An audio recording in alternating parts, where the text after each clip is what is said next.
Zikir atau ingat kepada Allah membuat hati tentram. Pada pertemuan yang lalu, kita sudah membahas bahwa setiap Muslim wajib selalu mengingat Allah. Wajib, ya. Sehingga kita selalu menyadari posisi kita terhadap Allah. Jadi ingatnya itu tidak hanya ingat nama Allah, Allah saja, tapi sekaligus kita menyadari posisi kita, sehingga dengan demikian keingatan kita itu bisa mempengaruhi perilaku kita sehari-hari sebagai hamba Allah. Jadi saya ulang, kita wajib selalu ingat kepada Allah. Ingatnya itu ingat dengan kesadaran bahwa Allah itu yang menciptakan kita, yang mengatur kita, dan satu-satunya yang berhak kita taati. Nah, kalau kita selalu ingat seperti itu, maka kita harapkan ingat yang semacam itu bisa mempengaruhi perilaku kita. Ketika kita mau berbuat kesalahan misalnya, kita ingat bahwa aku ini sedang diamati oleh Tuhanku. Dan kalau kita sedang kesusahan, kita ingat bahwa kita ini, apapun problem yang kita alami, diketahui oleh Allah, dan Allah Maha Penyayang, maka Allah pasti akan membantu saya menyelesaikan masalah ini. Jadi zikirnya itu betul-betul kita jiwai. Nah, mari kita lanjutkan pembahasan kita pagi ini mengenai ingat kepada Allah atau zikir kepada Allah. Yaitu jika kita berhasil selalu ingat kepada Allah dan menempatkan diri sebagai hambanya yang selalu menaati perintah dan larangannya, kita akan izin Ustaz, mohon maaf ini. Ya. Ini suaranya kurang clear lagi seperti minggu lalu. Kita akan diberi kesempatan dengar dengan baik. Halo? Ya, mendingan. Mendingan. Ya. Tapi Ya. suara lain masih ada ya, ada Suara lain. Suara lain mungkin bukan dari tempat saya. Coba yang lain di mute gitu. Yang lain di mute, Mas Aji. Ya, sudah Ustaz. Udah ya? Ya, sudah Ustaz. Kalau begitu bunyi ini dari saya. Ya, yang lalu juga begitu Ustaz. Oh, begitu. Ya. Ada bunyi anginnya, Pak Ustaz. Bunyi angin. Sebentar.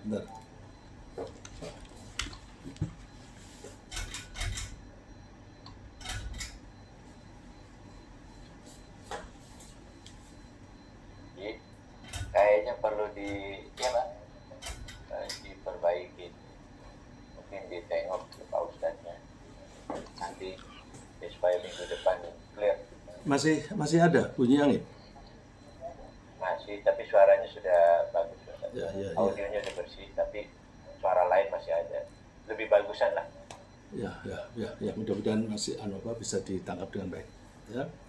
Jadi mari pagi ini kita bahas kelanjutan dari itu, bahwa jika kita berhasil selalu ingat kepada Allah dan menempatkan diri sebagai hambanya yang selalu mentaati perintah dan larangannya, kita akan diberi kesempatan untuk merasakan kebersamaan kita dengan Allah kapanpun dan dimanapun kita berada. Sebagai akibat dari rasa kebersamaan dengan Allah itu, kita akan merasakan ketentraman hati dalam keadaan apapun, dimanapun dan kapanpun. Allah berfirman, "Qul innallaha yudhillu man yasha'u wa yahdi ilaihi man anab. Alladzina amanu wa tatma'innu qulubuhum bi dzikrillah. Ala bidzikrillahi tatma'innul qulub." Katakan, sesungguhnya Allah membiarkan sesat siapa yang Dia kehendaki, dan memberi hidayah kepada orang-orang yang bertobat atau yang pikirannya selalu kembali kepada Allah. Jadi sini arti selalu kembali lebih tepat daripada bertobat, karena di dalam ayatnya dibilang anaba, bukan taba. Kalau taba bertobat. Kalau anaba itu orang yang pikirannya dan hatinya selalu kembali kepada Allah. Jadi saya ulang, dan Allah memberi hidayah kepada orang-orang yang selalu pikirannya kembali kepada Allah, yaitu orang-orang yang beriman dan hati mereka menjadi tentram dengan mengingat Allah. Ketahuilah, hanya dengan mengingat Allah lah hati menjadi tentram. Ini firman Allah yang menciptakan kita. Tentu Allah yang paling tahu. Kalau dikatakan ala bidzikrillahi tatma'innul qulub, hanya dengan ingat kepada Allah maka hati akan tentram. Jadi berarti yang lain-lain itu tidak ada jaminan. Seringkali kita itu mencari ketentraman dengan mencari hiburan. Hiburan itu hanya melupakan masalah saja, tapi tidak menjadi tentram, karena nanti kalau hiburannya selesai, masalahnya kembali. Ayat tersebut menyatakan bahwa Allah memberi hidayah atau bimbingan kepada orang yang hatinya selalu kembali kepadanya. Hatinya bisa selalu kembali kepada Allah kalau dia selalu mengingat Allah. Dan orang semacam ini akan merasakan ketentraman di hatinya. Lalu apa yang dimaksud dengan ketentraman? Atau kapan seseorang bisa dikatakan tentram hatinya? Ada beberapa ayat Al-Quran yang relevan dengan ketentraman. Tentu caranya kita ambil beberapa ayat yang berkaitan dengan ketentraman. Antara lain, ayat 82 dari surat Al-An'am menggunakan istilah aman. Jadi orang di ayat satu ayat dikatakan tentram, tapi di ayat yang lain dikatakan aman. Oh, berarti ketentraman sama dengan rasa aman. Nah, di ayat 82 ini dikatakan alladzina amanu wa lam yalbisu imanahum bidzulmin ulaika lahumul amnu wa hum muhtadun. Orang-orang yang beriman dan tidak mencampur adukkan iman dengan kezaliman, mereka itulah orang-orang yang mendapatkan rasa aman. Dan mereka itulah orang-orang yang mendapat petunjuk. Nah, jadi tentram sama dengan aman. Saya lanjutkan, kita perhatikan surat Yunus, surat ke-10, ayat 62, 63, dan 64. Di situ digunakan istilah tidak ada ketakutan dan kesedihan. Ayatnya, ala inna awliya Allahi la khawfun alaihim wa la hum yahzanun. Ketahuilah bahwa para walinya Allah, wali itu kalau kaitannya dengan Allah berarti wali itu kekasih Allah. Ini istilah wali ya. Istilah wali kalau kaitannya dengan manusia dan Allah. Kita walinya Allah, Allah wali kita. Kalau kita walinya Allah berarti kita ini kekasihnya Allah. Kalau Allah wali kita berarti Allah itu pelindung kita. Ya, jadi kata yang sama mempunyai arti berbeda bila subjeknya berbeda.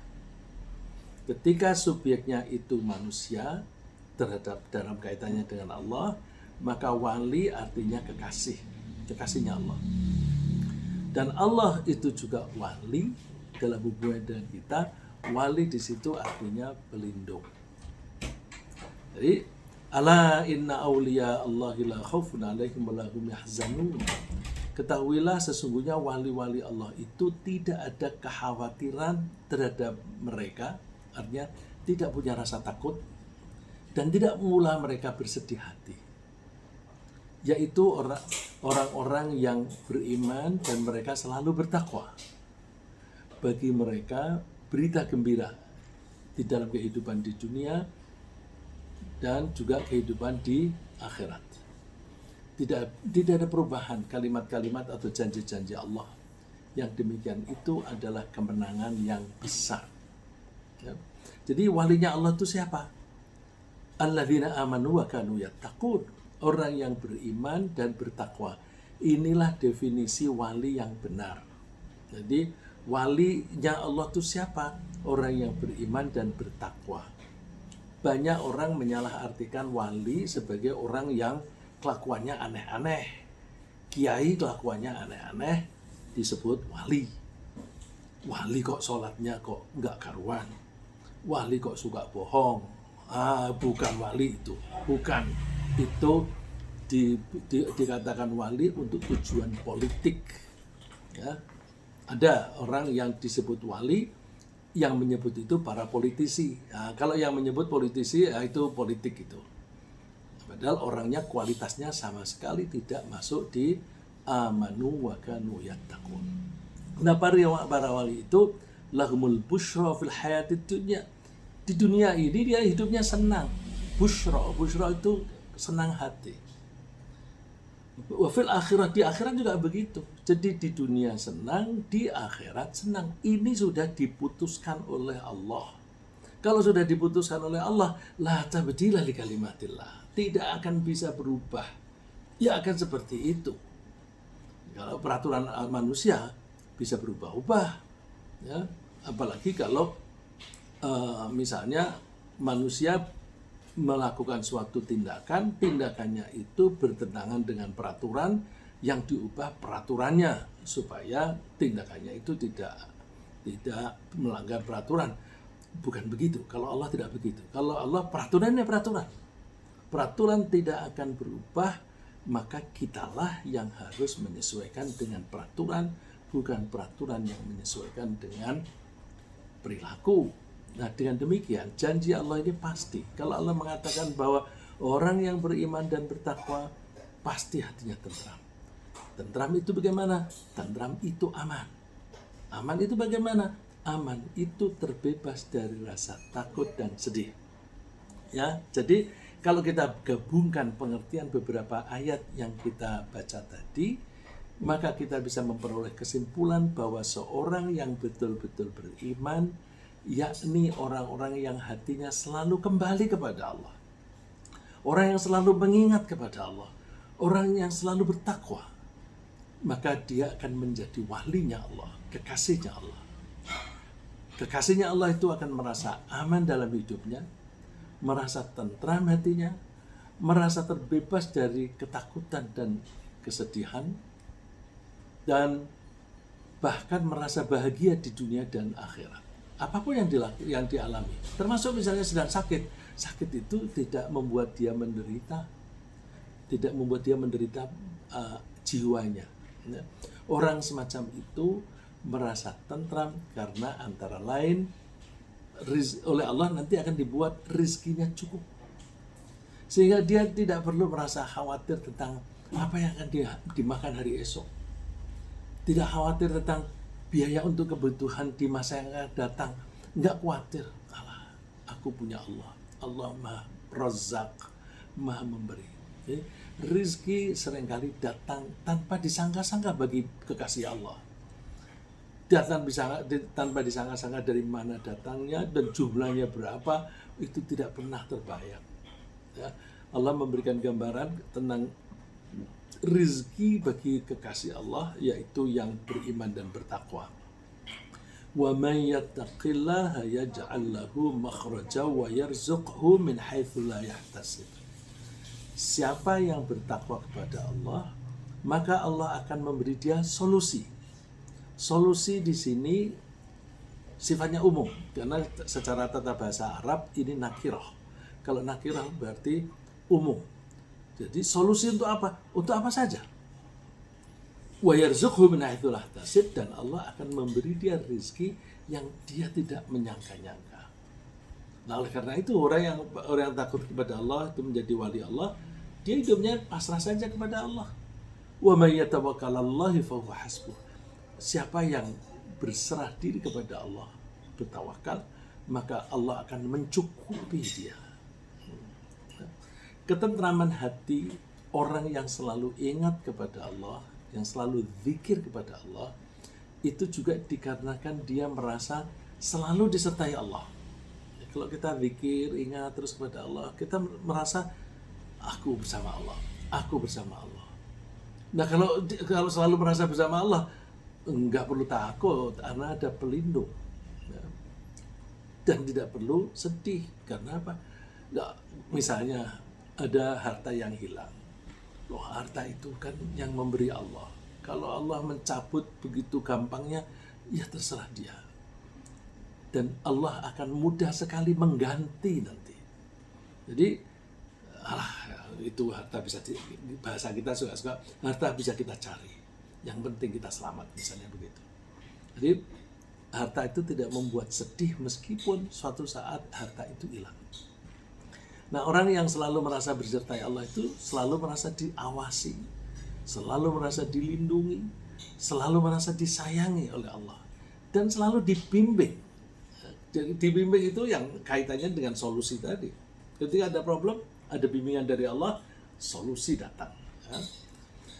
Allah Maha tahu. Ya'lamu ma yaliju fil ardi wa ma yakhruju minha wa ma yanzilu minas sama'i wa ma ya'ruju fiha. Wa huwa ma'akum aina ma kuntum.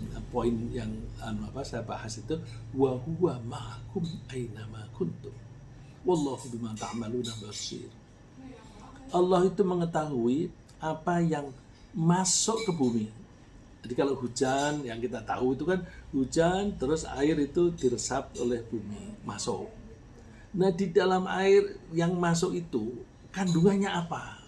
Dia mengandung mineral apa? Itu Allah tahu. Jadi kalau ada misalnya air hujan jatuh ke bumi, ke tanah, terus dia mengalir terus ada merkurinya, terus merkuri itu masuk ke celah-celah bumi ini, di pori-porinya, dia berjalan kemana saja Allah tahu. Nanti kalau ada tanaman yang terkena merkuri itu, pengaruhnya bagaimana, Allah tahu. Jadi kalau misalnya diteliti, kenapa kok pohon ini menjadi begini, bongkar, oh lah ini tanahnya mengandung merkuri. Ya, itu Allah Maha tahu.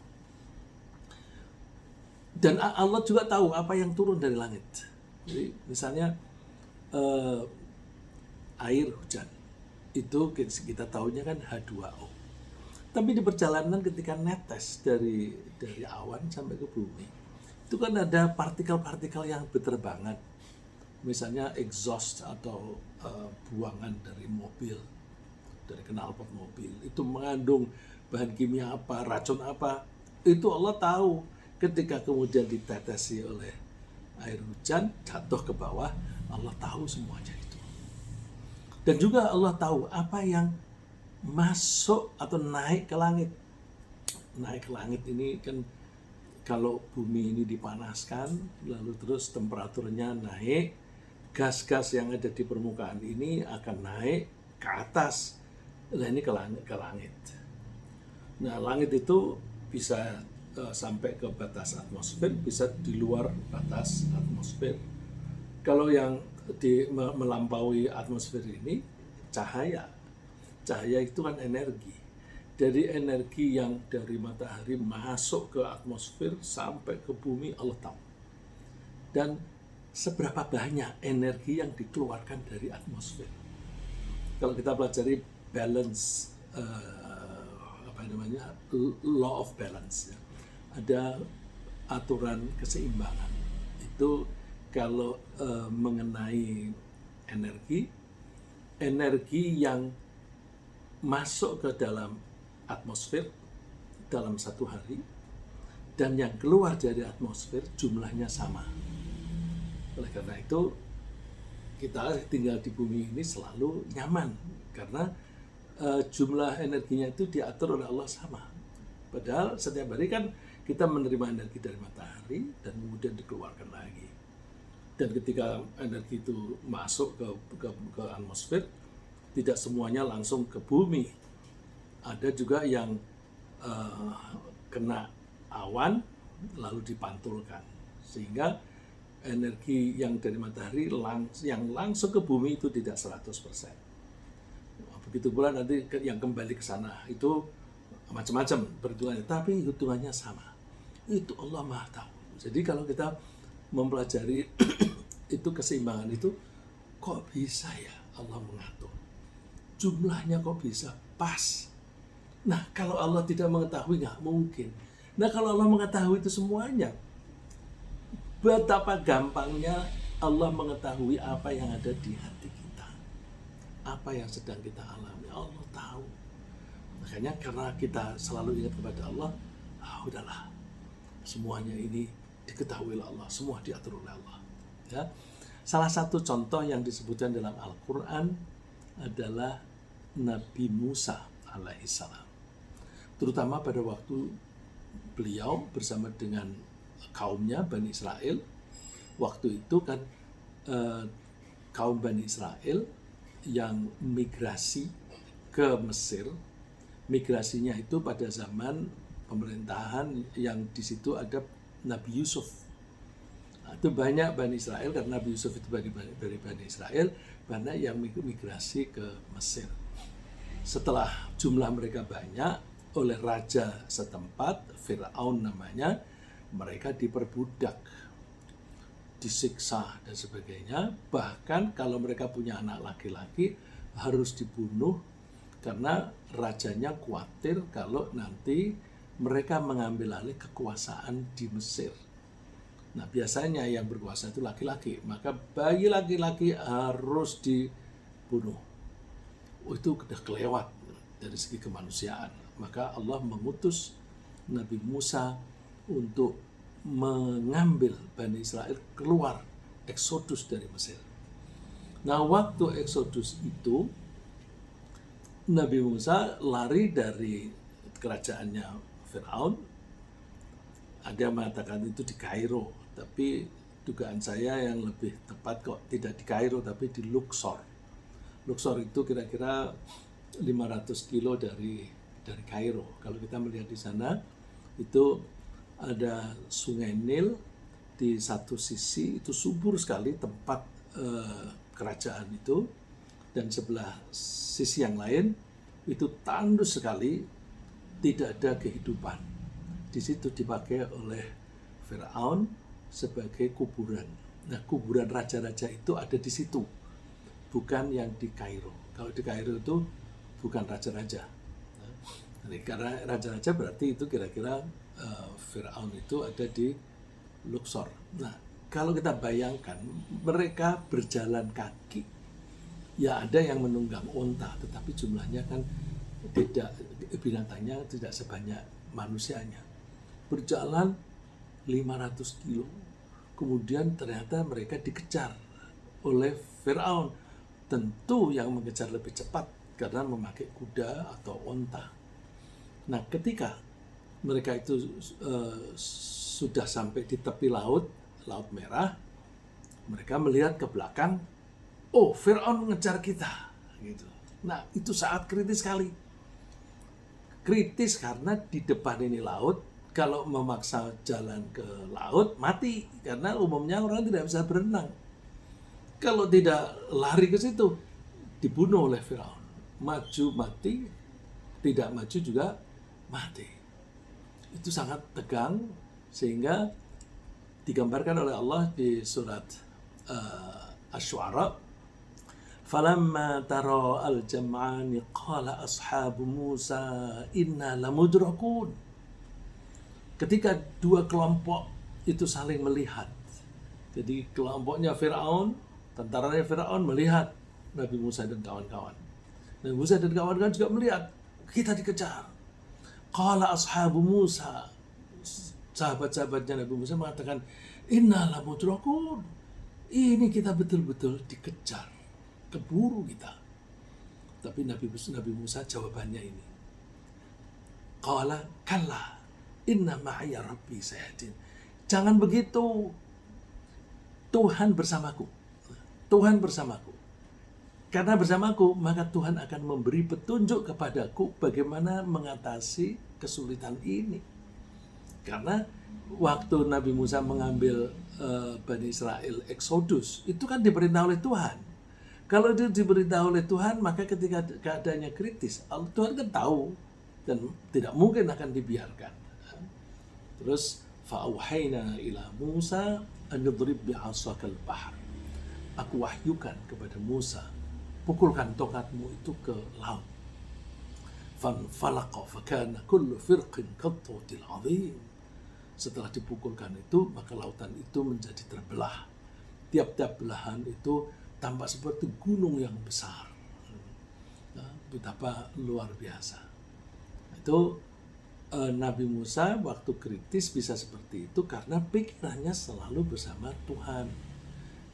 Meskipun kita bukan nabi, kalau kita itu bisa meniru Nabi Musa dalam hal selalu ingat kepada Allah, maka kita akan punya ketentraman. Contoh lagi yang dahsyat lagi, yaitu Nabi Ibrahim. Nabi Ibrahim itu ingin menyadarkan kepada orang-orang bahwa berhala yang kamu sembah itu nggak bisa apa-apa. Lalat aja nempel di berhalamu itu, dia nggak bisa ngusir. Dan kalau misalnya lalat itu mencuri sesuatu dari patung itu, misalnya ada jamurnya atau ada lumutnya, dimakan oleh lalat, nggak bisa membela. Kok kamu sembah? Mereka tetap tidak mau menerima logika itu. Lalu oleh Nabi Ibrahim, coba dipukuli, dihancurkan semuanya kecuali satu. Ini sebenarnya dia ingin menanamkan logika kepada mereka. Mereka bertanya, apakah kamu yang menghancurkan Ibrahim? Lihat aja itu yang besar. Itu kapaknya dia yang pegang. Yang ada pada dia. Dia yang menghancurkan. Sebelum itu dia bilang, tanya aja kepada patung-patung itu. Mereka bilang, bagaimana kita bertanya? Kan mereka tidak bisa ngomong. Terus Nabi Ibrahim menggunakan logikanya. Lah kalau ngomong aja nggak bisa, kenapa kamu sembah? Gitu. Terus, tapi karena mereka tetap tidak mau menerima logika Nabi Ibrahim dihukum dengan dilemparkan ke api. Api sudah menyala besar, Nabi Ibrahim akan dilempar pakai manjanik. Manjanik itu ketepel yang dibuat dari papan panjang, terus di tengahnya diganjal pakai batu yang besar, terus dilemparkan pakai itu. Pada saat dia berada di ketepel itu atau manjanik, malaikat Jibril muncul. Ibrahim, aku sekarang ada di sini, kamu minta bantuan apa? Nabi Ibrahim merasa bersama Tuhan. Dia kok tawaran kok oleh malaikat. Dia bilang, amma ilaika falah, aku nggak butuh bantuanmu. Nabi Ibrahim, malaikat Jibril tidak tersinggung karena tahu Nabi Ibrahim tidak maunya itu karena dia lebih mengandalkan Allah. Ya udah deh, kalau begitu kamu minta saja kepada Tuhan. Nabi Ibrahim tidak minta apapun. Dia menjawab kepada malaikat, keadaanku seperti ini itu diketahui oleh Allah. Kalau Allah mengetahui, untuk apa aku minta-minta? Terserah dia melakukan apa? Terserah. Nah, terserah ini kan tawakal.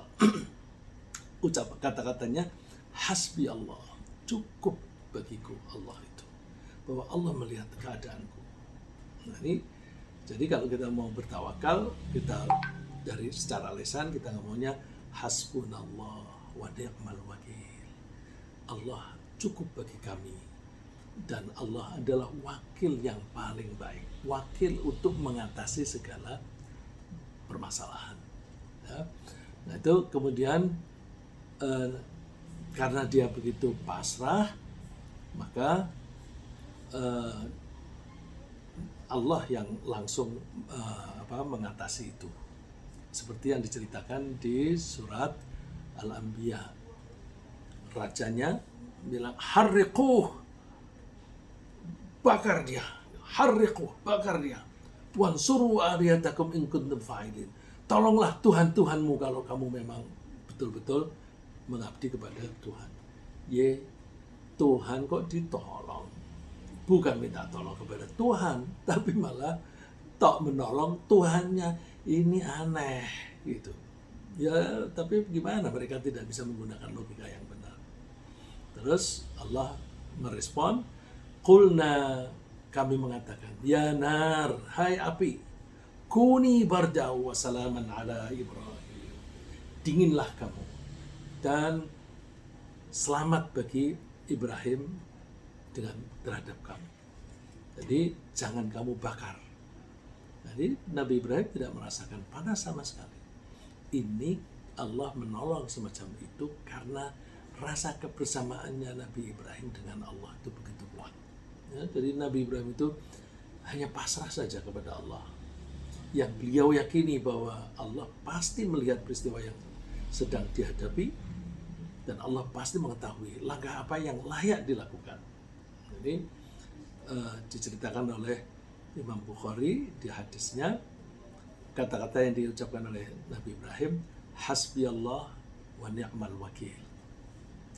Abdullah bin Abbas cerita bahwa Rasulullah dan para sahabatnya ketika diberi informasi bahwa tentara musuh akan datang menyerbu, terus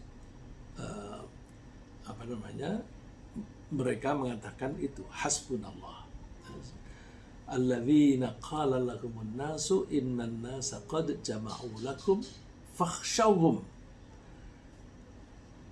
Nabi dan para sahabat itu ketika orang-orang berkata bahwa itu tentara sudah berkumpul untuk menyerbu kamu, takutlah kepada mereka. Mereka nggak takut. Fazadahum imana, lalu mereka tambah beriman dan mereka mengatakan waqalu hasbunallah wa ni'mal wakil. Cukuplah Allah bagi kami dan Allah adalah wakil yang paling baik. Ya. Nah, ketenangan hati pada saat kritis juga dialami oleh Nabi Muhammad. Ya, kalau tadi ada Nabi Musa, Nabi Ibrahim, ini Nabi Muhammad. Pada saat kritis juga dialami oleh Nabi Muhammad bersama-sama dengan Abu Bakar ketika mereka berada di Gua Thur. Di Gua Thur itu, waktu itu Nabi Muhammad hijrah. Nabi Muhammad itu hijrah itu paling akhir. Semua sudah berangkat ke Madinah. Terakhir Nabi Muhammad dan Abu Bakar. Nah, Madinah itu di utara Makkah. Untuk mengelabui orang-orang kafir, orang Quraisy, nah, maka si Nabi Muhammad tidak langsung ke utara, tapi ke selatan. Ke selatan, terus bersembunyi dulu di Gua Thur selama 3 malam. Di Gua Thur itu dia guanya itu tidak begitu besar dan tidak begitu rapat. Jadi kalau orang melongok begitu bisa mengetahui apa yang ada di dalam. Nah, waktu itu terus Abu Bakar melihat, wah, mereka sudah ada di mulut gua. Nah, tapi kemudian Allah melindungi mereka seperti diceritakan oleh Allah di surat At-Taubah, illa tansuruhu faqad nasarahullah. Kalau kamu tidak menolong Muhammad, nggak apa-apa. Allah sudah membuktikan menolong dia. Kapan? Idzal akhrajahu alladziina kafaru thaniyatnaini idzuma fil ghair. Idzuma fil ghari idz yaqulu li sahibihi la tahzan innallaha ma'ana. Ketika mereka berdua, kemudian mereka ada di gua, lalu Muhammad memberi tahukan kepada sahabatnya Abu Bakar, la tahzan innallaha ma'ana. Jangan khawatir, Allah bersama kita. Nah, ini yang penting itu rasa kebersamaannya ini. La tahzan, jangan khawatir, innallaha ma'ana. Lalu fa'anzalallahu sakinatahu alaih, lalu Allah menurunkan rasa ketenangan kepada Nabi Muhammad dan juga para sahabatnya. Allah membuat cara, yaitu pasir-pasir yang ada di depan mulut gua itu dihilangkan bekas kaki mereka oleh kambing-kambing dan oleh binatang-binatang kecil sehingga tidak ada bekas kaki sama sekali. Terus juga di mulut goa itu ada laba-laba yang membuat rumahnya sehingga mereka yakin bahwa nggak mungkin ada orang di dalam. Padahal Abu Bakar bilang, itu kalau mereka melihat ke bawah aja, itu mereka akan melihat kita gitu. Tapi karena rasa kebersamaan ini, lalu mereka merasa tenang. Nah, pada saat itu, pada tanggal 27 Safar tahun ke-14 setelah kenabian, tahun ke-14 setelah kenabian, itu Rasulullah itu melakukan hijrah ke Madinah. Nah, Abu Bakar sendiri bercerita, "Nadhartu ila aqdamil musyrikin ala ru'asaina, ala ru'usina, mohon maaf. Aku melihat kaki-kaki orang musyrik itu di atas kami. Wa nahnu fil ghar, dan kami waktu itu berada di goa. Faqultu ya Rasulullah, law anna ahadahum nadhara ila qadamayhi absarna tahta qadamayhi." Rasulullah, kalau mereka itu melihat ke bawah aja, pasti mereka melihat kita. Jadi rupa-rupanya goanya itu begitu setelah masuk, terus jalannya turun. Nah, mereka sembunyi dan duduk-duduk di bawah itu. Sehingga kalau mau melihat itu nggak usah melihat ke atas.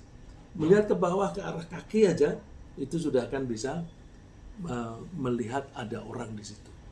Tapi Allah membuat mereka tidak melakukan itu. Terus Rasulullah mengatakan, "Ya Abu Bakar, ma dhannuka bithnaini Allahu thalithuhuma." Abu Bakar, apa yang kamu ketahui tentang orang yang sedang berdua? Allah pasti menjadi yang ketiga. Jadi ini rasa kebersamaan. Ya. Jadi kita biasakan untuk selalu mengingat Allah dengan harapan bahwa komunikasi antara kita dan Allah bisa terus tersambung. Nah, jadi kalau radar itu ya nyambung terus. Ya. Dan kita terlatih untuk memahami kira-kira apa yang dikehendaki oleh Allah dari suatu kejadian suatu peristiwa yang terjadi. Jadi misalnya ada peristiwa, kita langsung ingat kepada Allah dan kita mencoba bertanya kepada Allah apa yang Allah kehendaki dengan kejadian ini. Ada COVID, Allah pasti tahu. Dan bahwa COVID itu terjadi, apakah itu man-made atau bukan, nggak masalah. Tapi Allah tahu. Dan Allah mengetahui atau Allah mempunyai program sendiri, ya, mempunyai program sendiri dengan COVID ini. Apa yang akan terjadi? Orang mungkin bisa main-main dengan COVID, ya, main-main kalau misalnya benar dikatakan man-made, terus kemudian biar apa? Itu kita kan bisa berprasangka macam-macam, tapi prasangka itu belum tentu benar. Ya, kalau melihat dari lahiriah kan, wah dengan COVID ini yang beruntung itu industri obat. Nah, terus kira-kira yang membuat itu adalah orang-orang farmasi, belum tentu. Ya. Jadi misalnya, kalaupun dugaan itu benar, pasti Allah mempunyai rencana sendiri. Maka kita tetap aja, ya udah terserah Allah. Orang bisa membuat rekayasa, Allah juga bisa membuat rekayasa sendiri, dan rekayasa Allah pasti lebih baik. Ya. Dan dengan memahami itu, maka kita bisa mengharapkan perlindungan dan kasih sayang Allah. Karena kita tidak memiliki kemampuan untuk mendengar firman Allah, maka kejadian apapun pasti atas kehendak Allah, dan karena itu kita anggap bahwa peristiwa itu adalah body language-nya Allah. Ya, jadi kita tuh berkomunikasi dengan Allah, mungkin kita menyampaikannya dengan ucapan, berdoa, atau dengan pikiran, bertanya-tanya, ini apa yang maunya Allah. Nah, Allah menjawabnya itu dengan, kalau bahasa manusia itu dengan body language, dengan actions. Ya, jadi lebih tepat Allah menjawab ucapan kita, komunikasi kita dengan actions. Nah, kita lalu mencoba mempelajari apa arti actions ini, gitu.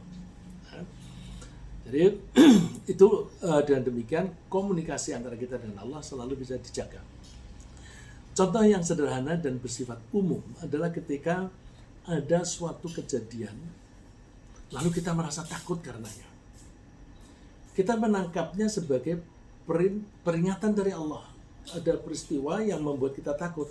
Itu peringatan. Karena apa? Yang membuat rasa takut itu Allah. Dan rasa takut itu semacam early warning system. Mohon maaf.